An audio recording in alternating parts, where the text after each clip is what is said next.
Unknown fact that you should know about Shankar Mishra. Why the case against Shankar Mishra petering out. Watch the video till the end to know about the truth. Shankar Mishra is the vice president of the Indian chapter of an American multinational financial services company based in California. Shankar Mishra lives in Mumbai but has fled from where he is. Police had deployed teams to know their known locations in Mumbai but had fled.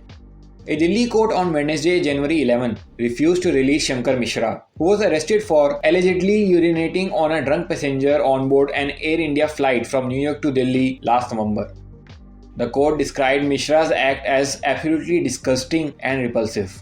Mishra, 34, was arrested in Bangalore last Saturday, January 7th, and taken to Delhi where the case against him was registered. An employee of US financial services giant Wells Fargo was fired a day before his Jan 8th arrest in connection with the incident. The company issued a statement announcing its dismissal that it holds its employees to the highest standard of professional and personal conduct. According to Nehru Nagar Police, Mishra has no criminal record. His neighbors also said that they did not see Mishra engaging in such behavior. According to them, Mishra stayed with his elderly parents, his wife, and their 2-year-old daughter. Police issued a surveillance circular against Mishra following allegations by a woman traveling on Air India flight on November 26, 2022. Delhi police have summoned 8 airline crew members, including the pilot, and dispatched 4 teams to Bangalore, Mumbai, and Delhi to track down the suspect. Mishra remained untraceable. Although teams were dispatched to his residence in Mumbai's Kamgar Nagar in Kurla, officials said his family was not cooperating with the investigation, prompting a request for help from Mumbai police, who were keeping a close eye on Mishra's home.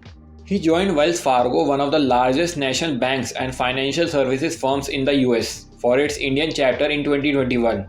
He was previously linked to another major multinational bank from 2016 to 2021. Curiously, there is no profile of his on LinkedIn, and it looks like he has deleted it or the professional networking platform has cancelled it. Attorney Akshat Bajpai, one of the Mishra's lawyers, told Times of India that his client would be probably released Tuesday evening. The bail was granted by the court at Rs 1 lakh bail with a surety bond of the same amount. Other conditions for being granted bail include not influencing the witnesses in the case, not tampering with the evidence, and not trying to leave the country. The court said that the defendant's background should be considered, whether he is a first-time offender or whether the other criminal cases against him are pending or have already been decided. Furthermore, since the prosecution had argued that Mishra was able to influence the witnesses and the applicant in the case, the court found that at no time were there reports of the defendant attempting to intimidate the witnesses or the victim threaten or intimidate. Friends, if you like the video, then subscribe to Wiki Biography channel. Don't forget to press the bell icon, and thanks for watching.